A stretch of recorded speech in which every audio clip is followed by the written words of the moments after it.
Hello, everyone, and welcome to Outside Food and Drink. I'm Jean. I'm Victoria. Today, very excited to be talking about Ready or Not 2. Here I come. Grace is still a badass bitch. Grace is still a badass bitch. Directed again by Matt Bettinelli-Olpin and Tyler Gillette. Samara Weaving is back in all her goat screaming glory.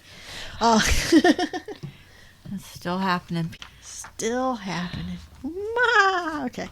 We pick right up exactly where we left off, with Grace coming out of the fallen Ladamus house and lighting her cigarette, and she crashes out when the EMTs come to her. Wakes up in the hospital, handcuffed to her bed. She's under suspicion of murder and arson. I love it. So we have this detective here who is telling her, yes, these are very suspicious circumstances. And he's like, there's two bodies? Yeah. Well, no, it makes sense. I just thought it was funny because he's like, there's two bodies. Yeah. And, but you have a lot of blood on your dress and it's not yours. I'm like, so you saw the two bodies, you saw this blood on her dress. Did you see the giant piles of blood everywhere where people had exploded? I'm thinking it's like it all burned. I guess so. I mean, I don't know how much that would have explained to anybody because she would be like, well, you see. I mean, how long has she been out? Did they really have time to test that dress? They still have it in a hospital bag by her bed. It feels like it's like a couple hours later, maybe. Yeah, I'm like, he's lying. That's okay. He gets his. Well, she is very insistent. Now, this point comes back later in the movie. And I thought for sure when it came back, it was going to be a big deal. Because he's calling her Mrs. Ladamas, and she's like, no, it's Miss McCulley, which is her maiden name. And he's like, oh, I thought you married this Alex Ladamas guy. And she's like, it didn't work out. I mean, all 8 hours of it did not work out. It was horrible. Off to a bad start. Hide and seek didn't go well for me. Okay, this woman comes in, played by Catherine Newton. Her name is Faith. This is Grace's estranged sister. Now, we got a little bit of backstory about Grace, the first one, having a foster family. Yes. I don't remember if they talked about a sister. I don't think they did. She said she tried to find her for the wedding. Yes. Later on, she said she tried to find her for the wedding, because there's definitely some bad feelings here about the way. Faith is the younger sister by quite a few years. Faith feels like she was abandoned by her older sister. Yeah. We have a wild montage here. Well, it starts off with the scenes and it leads into a wild montage. So we're in Newport, Rhode Island. We have this old man is watching the news. This is Mr. Danforth, but he's watching the news and there's a war going on somewhere. And he's watching this for a minute. And he picks up the phone. He's like, go ahead and approve the ceasefire. And next thing you know, breaking news, war's over. Yeah, I mean, it was pretty quick. So this is this is a guy that runs the planet. Okay, cool. And he's like hooked up to machines in a hospital bed in his own room in his own house, but he's running the planet. It's actually played by David Cronenberg, but he's in a bad way. Like, you tell like this guy's not going to be long for long. Yeah. The news comes to him from Elijah Wood, who's the lawyer. We understand what that term means shortly. Yeah. But he lets him know that the Ladomases are no more. The blonde survived. The bride. The bride survived. The bride lived. The bride made it. And one of them says the blonde made it. And also the Ladomases are no more.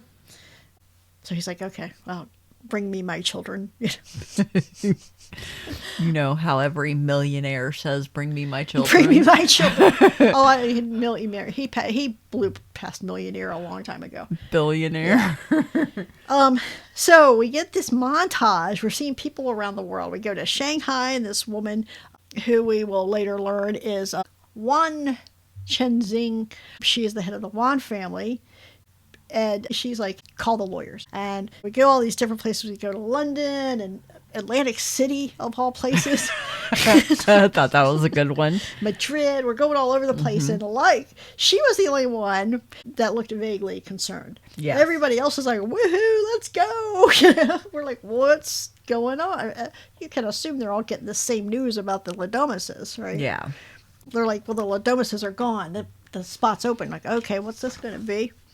And now when I heard that Kevin Durant plays Bill Wilkinson, I thought I saw Kevin Durant. I'm a Kevin Durant fan, and I thought he was going to be in the movie for more than a minute. I was wrong.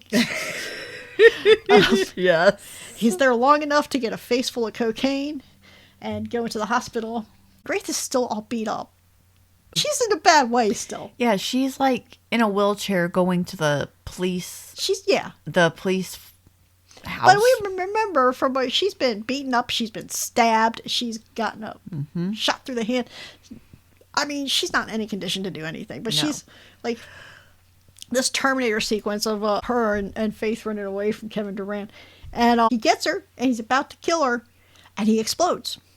And you're like, what the hell? Wait, what's going on? Well, we get our answer in a minute. A flashbang comes out of the elevator, and these two guys come out. There's a new game, but the game has not officially begun, and you can't kill anybody until the game has officially begun. Yes. So he was going to try to kill her before the game had begun. So that was a violation of the rules. And it's not just you got to kill a person by daylight or you blow up. It's like if you violate any of the rules, the bylaws, which Elijah Wood will definitely let you know, you get blown up. Yes. And there's a lot of rules. We get like different rules as the movie goes on. Faith and Grace realize they got to get a move on. She puts her chucks back on. She gets her wedding dress back on. She puts her chucks back on. Does not tie them correctly again. Not happy about it. I know. The whole time I was watching that, I was just like, not going to look over at Jean. Nope. She's not happy about the way she's tying those shoes. So, but anyway, they get Grace and Faith. In the meantime, the Danforth children are played by Sarah Michelle Gellar. Her name's Ursula. Ursula. I mean, this is great. Who names their children these things? Ursula and Titus, who's played by Sean Hatosy. And when their father called them in, he explained to them what had happened. He's like, you know what you got to do.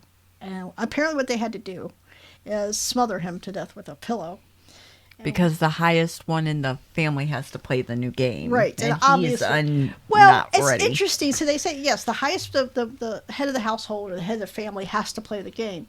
But once that person is eliminated, the next in line has to play. So I'm like, just throw him out there. He gets killed and you go. How rude. Whatever. Next thing you know, there's this wedding. It is the funniest shit. Is like a cheesy soap opera wedding almost. Yes. At this hotel. And it's like, oh, I didn't know how empty my life was until I found you. And all that. And something about some cancer. Cancer, yes. They met during chemotherapy. I hope they were in remission. Well, they didn't. No, they were fine. They were fine. Ursula and Titus come in because we find out in a moment that the setting where this wedding is taking place is at the Danforths have this huge resort. It's hotel, golf club, hunting lodge, whatever. It's a casino and hotel. Yes. At some point, when Grace tries to call the police, she's like, I'm at their hotel, casino, golf course, whatever the fuck it is. Whatever it is. Yeah. Okay, so Ursula's like, I'm sorry to interrupt, but we need everybody to leave right now. There's been a gas leak. And everybody's like, are you fucking serious? The bride's like, are you fucking serious? And Tice's like, everybody get the fuck out. Just get the fuck out. Yeah. The front desk people are trying to do a nice announcement, and he's like, get the fuck out, ladies and gentlemen. Yeah, it was very funny. It was great. We get this thing it's called I think it's the hunting lodge for this resort or whatever. There's this woman. She's like the lurking person. We kind of had this character, like the butler in the first one. This is kind of what this character is. I don't want to call her a maid. She's clearly not a maid. Oh, she is not a maid. She is the muscle. She is. She's, I guess, like just the personal lurking scary person. Yeah. For the Danforths. What's her name? Brunella? I couldn't tell what they were saying. I thought that's what they said too, but I'm not sure. Yeah, I think it was Brunella. And I swear to God, immediately I was like Dina on Superstore. Oh yeah. Oh my God. Not about the face. That whole demeanor. In the face she doesn't at all, but like the whole that ponytail demeanor. And the demeanor. Yeah, it was definitely giving Dina. Yeah. They're heading to the lodge. There's this thing called the council that's going to meet at the lodge. They haven't done this since 1963. We find out all these people that we went through this montage Okay, so the Danforths get there, and then they were greeting everybody. All these people rolling in their limos, and we got Ignacio, who's played by Nestor Carbonell, is one of my favorite characters, and his entire family is amazing. But we will talk about them. We meet this guy, Wang Cheng Fu, who is Cheng Xing's son. Yes. He gets out. I don't know what he's playing. He's playing some kind of video game, and he gets out and they're like, welcome. And he's like, what's the Wi-Fi password? Like, he is not interested at all. He didn't care about any of it. Yeah, he doesn't give a shit. So this is the Council of Six, right? These are the families that we've met. And the Lodomuses were the power family. But they're all gone now. Yeah. So we have a vacant seat on the council. Yes. It's going to be the most powerful seat. That's why everybody's here. They do this funny Hail Satan. They do the Hail Satan a couple times, and it's so funny because it's just everybody's like, oh yeah, Hail Satan, whatever. Yeah. It's like it doesn't really mean anything to them. Yeah, it's very funny. Because you had at least the Lodomuses, it didn't seem like the ones that had married into the family didn't take it seriously. No. But the Lodomuses themselves were very serious. Very serious. But these people are like, yeah, whatever. Yeah.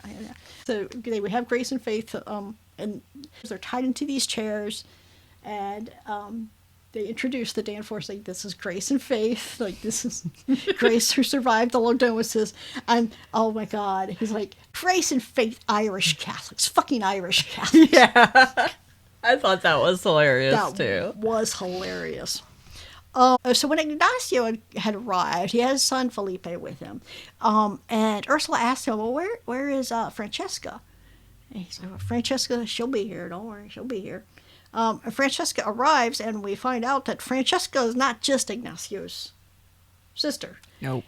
That was Alex's fiancée before Grace. Yeah. So this is very personal for her. Very personal. And, it gets kind of nasty. It gets nasty, and it also gets amazing. Nasty and amazing. So what they're going to do, they're going to play hide and seek again on this entire big golf course casino, whatever the fuck this entire thing is. They're going to play hide and seek again. Same thing. She's got to make it to Dawn. Whoever kills her gets the seat that the Lodomuses had held, which is the power seat, right? Yes. They can't kill each other, even on accident, or it will curse their bloodline. Yes. I mean, cursing the bloodline is a fancy way of saying they're going to get blown up. Yeah. Right. That's what I was thinking too. So, okay. Each head of family has to come up. The lawyer has this book, and they all have to come and sign their name. Like, okay, I get it. I'm playing the game. I agree to the rules, blah, blah, blah. I mean, like, do you have a choice? Like, what happens to you if you don't play?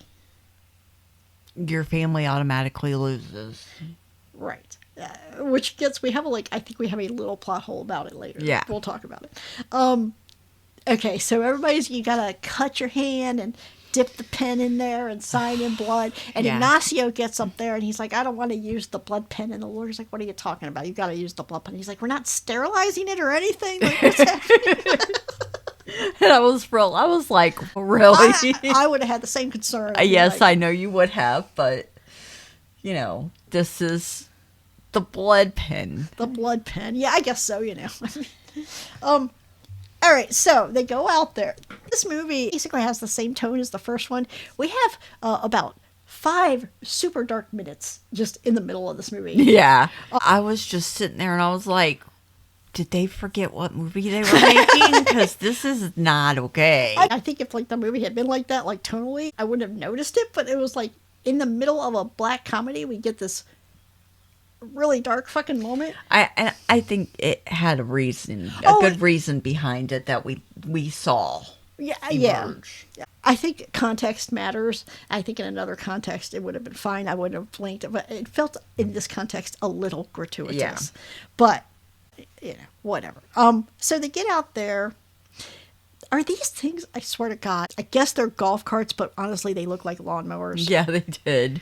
And everybody gets on one, and Titus has taken the keys to all of them except for his and Ursula's. And they get to play together. Because they're twins. And so they both are the head of the household Yes. without their father there. Okay, so I mean, I guess that was his logic for having them kill him, but there's always one twin that's actually born first. Yeah. Anyway. It was probably Ursula. It was probably Ursula. Yeah. Level-headed. Yeah. So, okay. So Grace and Titus are off. Juan unleashes this fucking drone. Just pops out. And this drone, and everybody's like, what the fuck is that?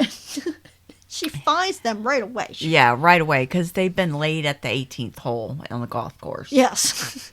And so she finds them, and you just see her she's speaking through the drone. She's like, hey, look, this doesn't have to go this way. I found a loophole.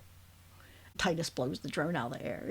Yeah. Was it Titus or... It was Ursula. Ursula, yeah. Because Titus was driving and Ursula just shot it. And he's like, oh, that's a good shot. Now shoot her. This whole time, Grace and Faith are having a lot of back and forth about the reason for their separation. So Faith, apparently, she went to New York as well. Grace had left wherever they were from and went to New York to make her way, and Faith had gone a few years later, but they never really contacted each other. And they lived like neighborhoods away. Yeah, they weren't that far from each other.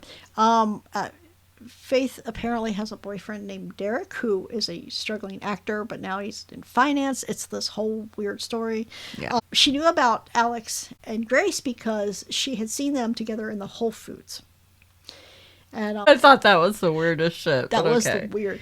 But she was so funny because she's like, I don't need rich dick to solve my problems. And she and Grace is like, you're married to a finance bro or whatever. Yes, you apparently do need rich dick. So we're getting you fleshed out what's the beef with these two. Yes. But it's a pretty standard. The younger sister felt abandoned in a bad situation. Yeah, and right now they're handcuffed, so they're not going anywhere. Yeah, they're handcuffed together. And I mean, yes, I understand. Grace a few times gets very impatient with Faith because she's like, you're always doing the dumbest thing. Because Grace is like, we're out here in the open. They can see us. We got to go. We got to get cover. And Faith is not, I don't think after everything, I still don't think the reality of the situation really settled in. I'm totally the Faith in this one. That is until Ignacio, okay, let's talk about Ignacio. Ignacio, he's got a great view. He's like on the very top of the lodge, so he can basically see the entire property except for deep in the woods or whatever. He's got a scope on his rifle. He is shooting at them. I said to Vicky, I was like, is he a stormtrooper? He's not hitting anything. Yeah. Had to have been like 10 shots and they're all like around and behind them. It didn't even look like they were getting close. It was wild. It was wild. All right. So we're talking about these other families. So we know what Juan's doing. Juan's letting out drones. Ignacio is being a terrible shot. And then we have Raj Rajan, who is the head of the Rajan family. He's got this weird metal mask on. Yeah. I don't understand this mask. It's got to be hot under there. And I don't know what the point of it is. You say it must be hot. My first thought was just like, that is ugly, dude. Take it off. It is. Nobody else needs them. It makes him feel badass, but... Well, yeah. Anyway. So he's in on it. So he's chasing them. He finds them. And meanwhile, Ignacio is shooting away. What is this thing? Is it like a hot dog stand or something? That's kind of what it looked like. It looked like an old-time little wagon on the streets that sells hot dogs, or like an ice cream wagon or something like that. It looked something like that. Well, I guess, if you're playing your 9 holes or whatever. So anyway, there's a propane tank on it. And Ignacio hits the propane tank and it blows everybody up. He thinks he killed Raj, which would be bad because that would mean he would blow up. Yeah. But Raj moves. Yeah. So he's like, okay, I'm safe. I didn't kill Raj. But there's all this smoke everywhere. I was hoping they would just think that Grace was dead. Well, no, but they didn't. They didn't. And Raj catches up to her. Grace got some shrapnel in her arm. When it blew up. They go into this, it's where the wedding was. They go into where the wedding was, and Faith is helping her kind of get the shrapnel out of her arm and give her a shot to numb the pain. Raj is not giving up, so... No. They lead him down into the laundry room of this hotel. Oh my God. It was great. They get him into an industrial clothes washer. And they set him on sanitize. It was amazing. I loved this part. they set him on sanitize, and you can hear him screaming. And she keeps like, I gotta let him out because, well, what if he has a phone? We can use the phone to call the police. And she's like, try to stop. And he's just screaming. And I don't know what to do. And finally, he's kind of stopped screaming. So they stop and they open it. And he comes out and he's just mush. Yeah. Of course, I thought about My Bloody Valentine. Oh, yeah. But he was way more mush than my blood. Way more mush. It was disgusting. And Grace is like, you don't help or anything. Faye's like, no, you got it. You got it. Keep going. She has to pick through all this goopy flesh to find his phone. Which by then would have been a ruin. Yeah, but it works, right? I mean, I guess you can only pile up so much against them. So now Raj is dead. Yes. So the next in line would be his brother, Madhu. And he's like, I don't want to fucking do this. He's like, well, I don't want to. I'm abdicating as the head of my family. Yes. So that means that my wife is now the head of the family. This is Martina. And she's like, what the fuck? Yeah. Are you serious? She's not happy. He's like, you can do it, baby. Just the look on her face. So anyway, Grace has the phone. They call 911. You hear this 911 operator. Yeah, we'll get the cops out there. And we cut to Ursula and Titus. They're intercepting all the outgoing calls. Yep. And he's like, how are we doing that? She's like, we own the phone company, dude. Oh. This is when Juan Chenzing finds them in the, again, we're back inside the casino. And she finds them. She's like, look. Listen, I do not want you dead, right? I've talked to my lawyers. There's a loophole. So you can marry my Sung Jung Fu, who, I guess he's an adult, but like every shot of him, he looks like he's maybe 13. Yeah. But she's like, if you marry him, we get the seat and you don't have to die. And she's like, you don't even have to live like a couple. You do your thing and he does his thing. It's fine. I don't care. But as long as you're married, problem solved.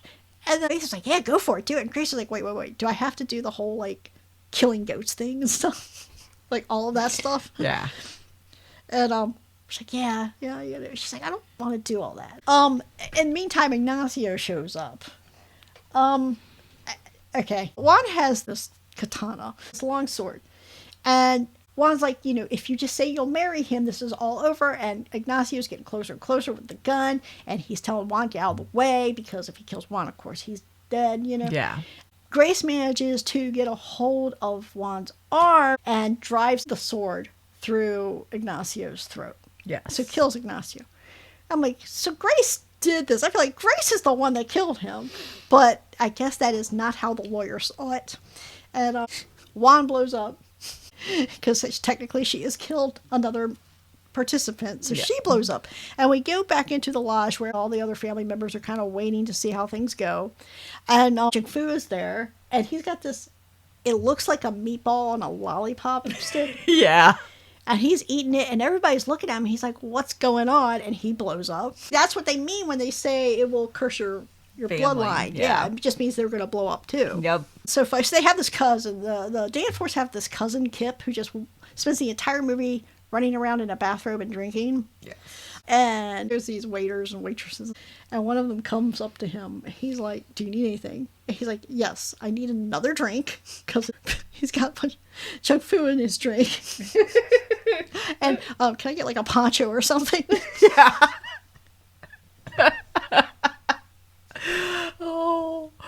Oh, poor guy. He's just got pieces of people all over. Drink, body, it's all there. Yeah. So back to Grace and Faith. Grace grabs the gun, Faith grabs the sword. It's just like a video game. Just pick up weapons as you go. This is where Faith confesses that she made up her struggling actor / finance bro boyfriend all up. Yeah. So they've got the phones. They call 911 again. And you see the Danforths are on their golf cart. Yes. And the phone rings. And Ursula's like, pick it up. And he's like, well, what am I supposed to say? She's like, they can't hear the same 911 operator in a row. That would not be normal. Just pick it up. And he answers. And Grace is like, hey, we're close to the gate. Where are the cops? I don't see the cops. And they're like, okay, hey, just stay where you are, stay by the gate, and the cops will be right there, blah, blah, blah. And they pull over on their little lawnmower / golf cart, the Danforth do, and they get out, and here comes Grace and Faith. Yes. They knew what was going on. They knew it was all bullshit, like with the 9/11 operator. They got their weapons on the Danforth, and Ursula is like, Grace says to her, open the gate. Tell me how to open a gate, or I'm going to kill him. We're going to kill your brother. She's like, I don't care. Go ahead and kill him. I don't care. Yeah. I mean, you thought there was special love between twins? No. No. No, not at all. The party is broken up by Martina, who comes tearing through in an SUV and busts the gate open. I'm like, there you go. Run. Yep. Go. And Grace tells Faith to go. Faith does not go. No. A scuffle ensues. They get away again. Titus's feelings are hurt because of how easily Ursula threw him under the bus. So she's like, I was just stalling. Yes. And you start getting more and more signals from Ursula that maybe she is not what she appears to be. Yeah. Like maybe she's a little more kick-ass than you thought. Well, it's weird. I don't know if this is a thing that this is a position Sarah Michelle Gellar keeps finding herself in as an actress, because we had this character that she played in Dexter Original Sin, Tanya Martin. And we had a very similar arc there where she had these very meaningful looks that there's a couple ways it could have gone. And there was no way to read it. And we were hoping for resolution, but the show did not get renewed. Anyway, she's doing that here too. I'm like, this could go either way. Yeah. Like, you don't know exactly what she's thinking or how she's feeling. You know she's going to go off script, but you can't tell which way. Yeah. It's starting to dawn on Madhu how screwed he is, because he's like, well, I guess I got to play or whatever. And the lawyer's like, no, you're out. You're out. And he's like, well, what are you talking about? He's like, all that stuff. Your wife is the head of the household. She's the head of the family now. You abdicated everything, so you don't get to make any more decisions. You don't get to do anything. You have no money. You have nothing. He's like, oh, shit. Yeah. Oh, no. He realizes what a great, great mistake he made. He's not as clever as I thought I was. Nope. And at this point, a second bride emerges. Hilariously, Francesca, because Ignacio is dead now, so Francesca she's the next in line. And she comes out. She's got a rocket launcher, a bazooka, and she's dressed in a wedding dress. She is holding this bazooka, and most people, maybe they do or don't know how a bazooka works. Well, but Francesca does not know how a bazooka no, works. because she has it pointing the right way at first, and then she flips it around and shoots it. The bazooka goes off behind her. Yeah, Grace and Faith are back. Faith is trying to tend to Grace's wounds again. They get into an argument. They split up. Faith goes stalking off. Francesca catches Grace alone. Yep. And this is what, she aims the bazooka at her, and then she flips it around for unknown reasons. Yeah. And it just goes back behind her.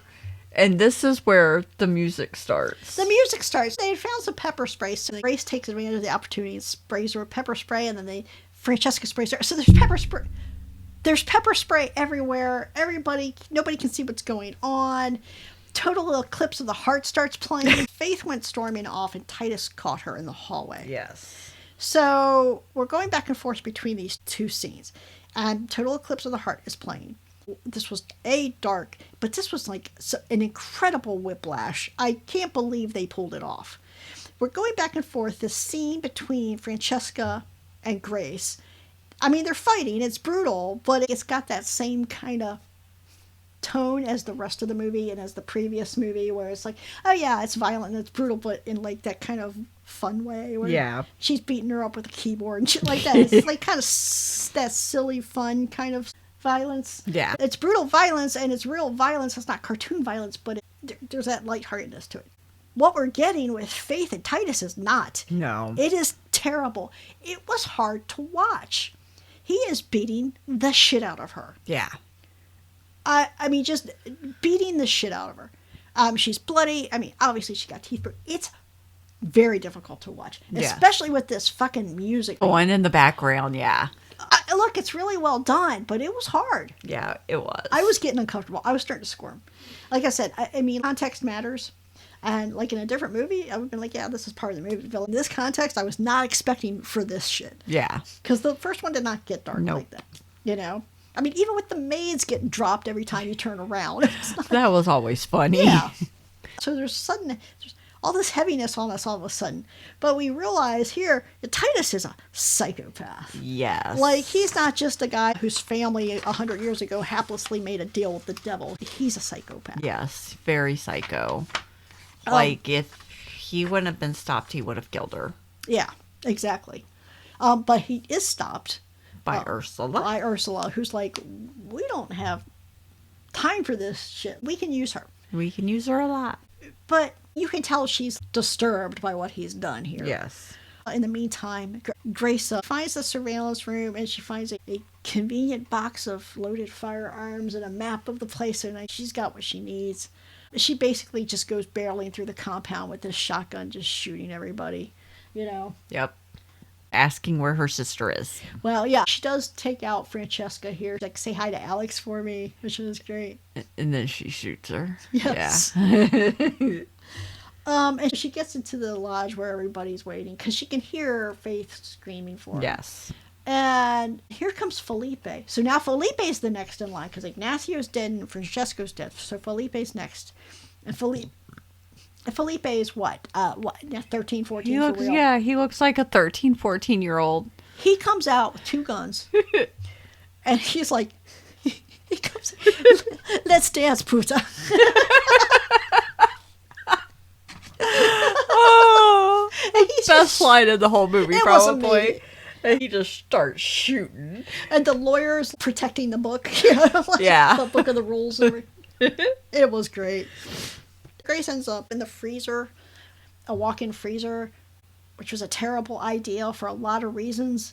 But she locks herself in, and they saw her. I mean, it's like a second before they come around the corner. And, Yeah. And Titus has a gun on Faith. And he's like, I know this glass is thick, but I can still get her brains all over it. And he gives her till count of 3. And she's like, wait. I'll marry you. And then she lays out the whole thing that Juan had laid out about how the marriage thing would give him the seat and save her life. You don't have to kill anybody. Nobody blows up. And he admits here, I might as well take the deal because we have no guarantees that we could get her out of there before dawn. I'm like, okay, Grace, he's not going to kill her because as soon as he does, he knows he's not going to get you out of there. Mm-hmm. Yeah. But I understand that I have not just been stalked by a bunch of crazy billionaires, so I'm thinking a little more clearly than she Yeah. is. I'm sure she's not thinking nearly as clearly as we were. So they make the deal, right? They're going to get married. She says, you have to swear. No fast ones here. Yeah. And he does. And she's like, you swear to Mr. LaBelle. He's like, okay, I swear to Mr. LaBelle. Okay, well, she's going to get ready for the wedding. She gets cleaned up and she gets some makeup on. And Ursula comes in. She has these 2 glasses of wine. You're like, immediately she's up to no good. Yeah, I'm just like, don't drink the wine, Grace. Don't drink the wine. I know, don't drink the wine. I mean, don't drink that wine. Don't trust her. But she admits to Grace that she herself is scared of Titus. Again, I know how this ends, but I don't know if this was legitimate. Because she's like, I think it was just maybe an attempt to manipulate her. She's like, I'm scared of Titus. We should bond together. To control, basically, to keep him in check. Because Yeah. he's a lunatic. She's talking about, like, all his life, all our lives, I've tried to look for the good in it. I'm like, you all have sold your soul to the devil. What are you talking about? Yeah, are you looking for the best of the bad? Or, what are you looking for when you're looking for the good? Because there's no good there. So are we looking for the best evil or the least evil is the better? Well, she tells Grace, if we can control him, we could do a lot of good in the world, actually. Because she's like, but Grace, you have hope. And Grace's like, no, I don't. I fucking did a week ago. She's like, you took my hope away. Yeah. And Ursula's like, well, we're good at that. This was a interesting conversation, I think, for a lot of reasons. This concept, this idea that she says that, yeah, we took your hope away. We're good at that. I think you can probably sum up everything wrong in the world right now with this conversation. Yes. And I will leave it at that. So Titus comes in. I guess he's heard this whole conversation. Mm-hmm. And he grabs up Ursula, breaks Ursula's neck. Yes, he does. And he tells Grace, because he had told her, and when the game started, he's like, I'm going to be the one that gets you. Yep. And he tells her here, he's like, I told you I was going to be the one that got you. And here we are. This wedding. Now we have this, I guess it's a black wedding. She's got a black wedding dress on, like everything's black. In a normal wedding where things would be white, everything's black. It's in a basement. Too bad we didn't have Billy Joel song. What Billy Joel? Billy Idol, sorry. Oh, I was going to say Billy Joel. Black wedding. Only the good die young. What? Okay, so all right. This is funny because Madhu the whole time is standing there because there's all these people there. Everybody's got robes except for Madhu because he's not part of the group anymore, but he's still there. And he's like jumping up and down. He's like, I can't see anything. Yeah. Yeah. But Faith is the maid of honor, wearing black or whatever. There's a goat there. I guess the ring bearer. Who knows? The lawyer has this awesome goat helmet mask thing. Yeah. Because he's going to be the officiator of the wedding. I don't know what this was meant to do. I know it was on purpose, but I don't know what it was meant to do because her and Titus have to sign the book again because they're getting married. And they do their vows. I'll submit to you whatever till the gates of hell, whatever the fuck. Yeah. And they both sign their names. Well, when Grace signs her name, did you notice this? She did not sign it Grace Macaulay Ladamas. She signed it Grace Macaulay. Yep. And I was like, okay, so is she going to come back and say, technically, I didn't sign my actual legal name or something? But I think it was just more of a point of pride. Yeah. Like, I'm never going to admit to being a Ladamas. Okay, I have no other way to express the choice that Grace makes here, because they're going to kill this goat. They're going to sacrifice this goat to sanctify the marriage or whatever. Yeah. This is a satanic altar or whatever. There's sacrificial knives all over the place. So I don't know what else to... This is how I'm going to describe this thing, because I have no other way to describe it. She kills the shit out of Titus here. Yes, she does. She just stabs the ever-living fuck out of him. Yeah, she grabs the knife, and she just starts stabbing him, and he didn't even see it coming. I mean, he didn't. And she's just stab, stab, stab, stab, Yeah. stab. And she tells him, I'm the one that got you. And then her Kicks him into the sister pit. pushes him into the pits of hell. But Faith, yes, when she's stabbing the shit out of him, Faith is like, fuck yeah. Yeah. Yeah. Faith was very proud of her. Yes. Now, this means they were married. And now he's dead, but she's not. So she's it now. She's in the seat now. She gets Yeah. the power ring and everything. Yes, she does. And she's like, so what's this mean? Can I do whatever I want? And the lawyer's like, yep. And she's like, I could change the world. And he's like, I mean, I guess so. And she tells them all to bow down. Yes, that was great. And then she takes the ring and she says, well, you know what? I don't want to have anything to do with anything. I am out. I'm removing myself from this entire situation. I renounce all of it. And she takes off the ring and she throws it into the pit that they were going to dump the goat in.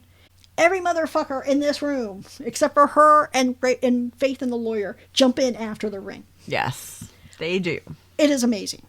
The fight that ensues in the pits of hell is very funny because one person has it and then somebody kills them and takes it off their finger and then it gets lost in all the skeletons and it's just like a 5-minute Yep. show of everything. Yeah. When she dropped the ring in, at the end of the wedding ceremony, there was 3 minutes till dawn. Yes. And she dropped that ring in. And this fight is going on. It is hilarious. Yes, it's very hilarious. I mean, it's just an orgy of just blood and people killing each other. It's amazing. And at dawn, there's just this huge explosion of blood that comes up. I like it because you get a couple little pops and then Yeah. just boom. Yeah. Blood everywhere. Yep. Except the lawyer doesn't get hit because he wisely stepped back before all this. He knew what was coming. Yes.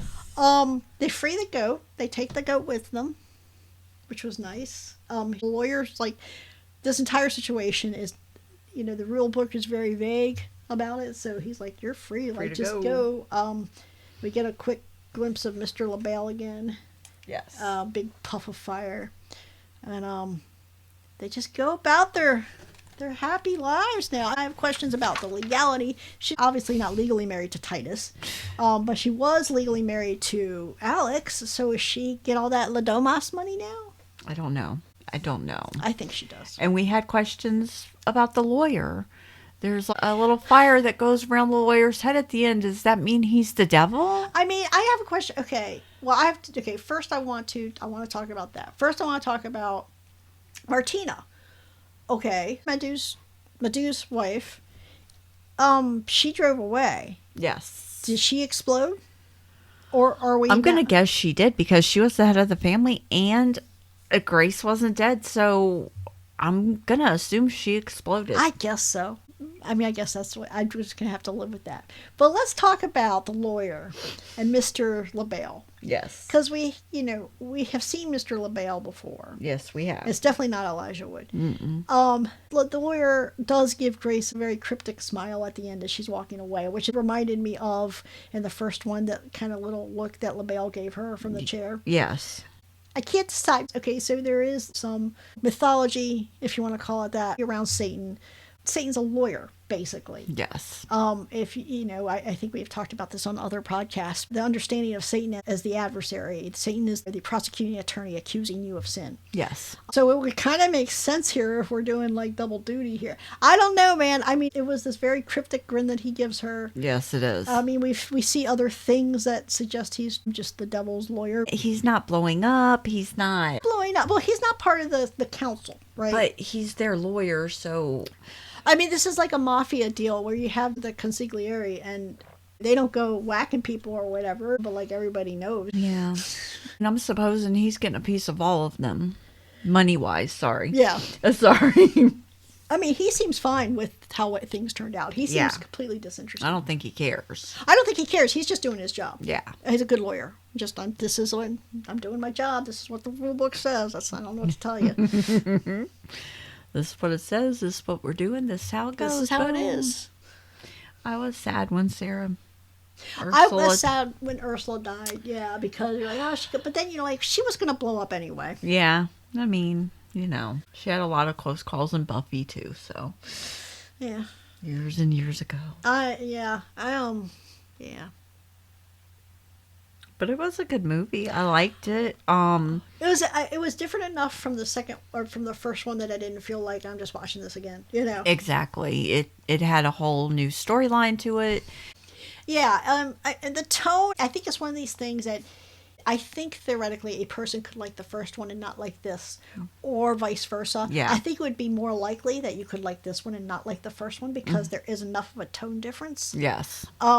But I think for most people, it would be if you like one, you're going to like the other. Yeah, I would think so too. It hits a sweet spot for me. Yes. I talked about with the first one. This one hits that same, except for this 5 moments of darkness that I was not expecting. Yeah. It hits that same sweet spot of, it's just the right mix of comedy and gore and drama. It's that perfect little mix. It gives you everything. Yeah. I mean, I would give it 4 ruling the world brings out of 5. And I think it only gets 4 because there was that dark part in there that I just didn't expect. And if they were going to sacrifice a goat, who does that? Satanists. Or not Satanists. Theistic Satanists. Hail Satan. That's what they keep saying. I've always got to be clear on this. I do not mean satanic temple people. No, I mean actual theistic Satanists that actually sacrifice goats and shit like that. You know who you are. Okay, I'm not trying to hurt anybody's feelings. All right. Anyway, so it only gets 4 ruling the worlds out of 5. I don't know. I've spent 7 years with the first one, so I know it stands the test of time. So I feel comfortable when I gave it a perfect rating. And I suspect if I come back to this in 7 years, I'll probably say the same thing. Yes, it's still a perfect movie. I probably will too. But I hesitate to do something like I don't want to err on the side of recency bias. Like I literally just saw this thing, so I don't want to, say, well, yeah, it's the greatest movie in the world. Yeah, because I just saw it. So this is what I would say. I would say, for now, I give it 4 total eclipses of the heart. And I'm going to reserve that 5th eclipse for next time I watch it in a couple months. Okay. Yeah. I can do that with the Rings That Rule the World. Okay, I think that's fair. I hate how we never discuss how we're gonna rate these, and then when we come to rate them, I think I've got such a witty rating, and then you beat me with yours. Why don't you say then you got 4 goats that didn't get sacrificed out of 4? I like the Rings better. Okay. I just didn't expect you to pop back with the song.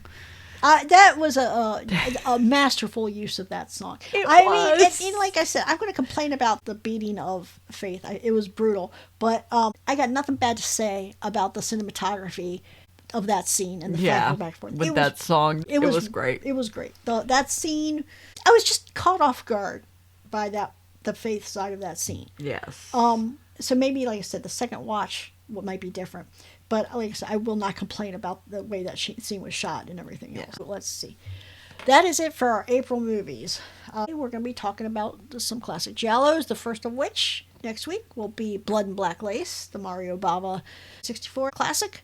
And you can also join us on our other podcast, the Deconstructing the Dark Passenger podcast, which is the podcast about all things Dexter, rolling into season 4 on that one.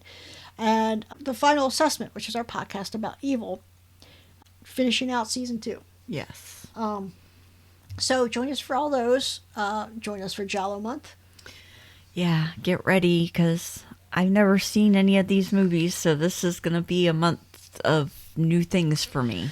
Yes, it is. I think you're going to enjoy them. Some you'll enjoy more than others.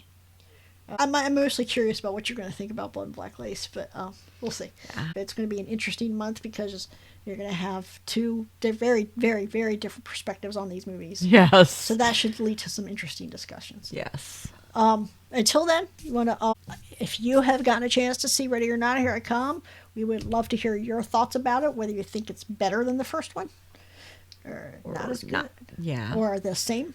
Tell us what you thought about it. Definitely. Yeah. Drop us a line or follow us on our socials. Tell us what you think. And until next week when we talk about Blood and Black Lace. Later. Later.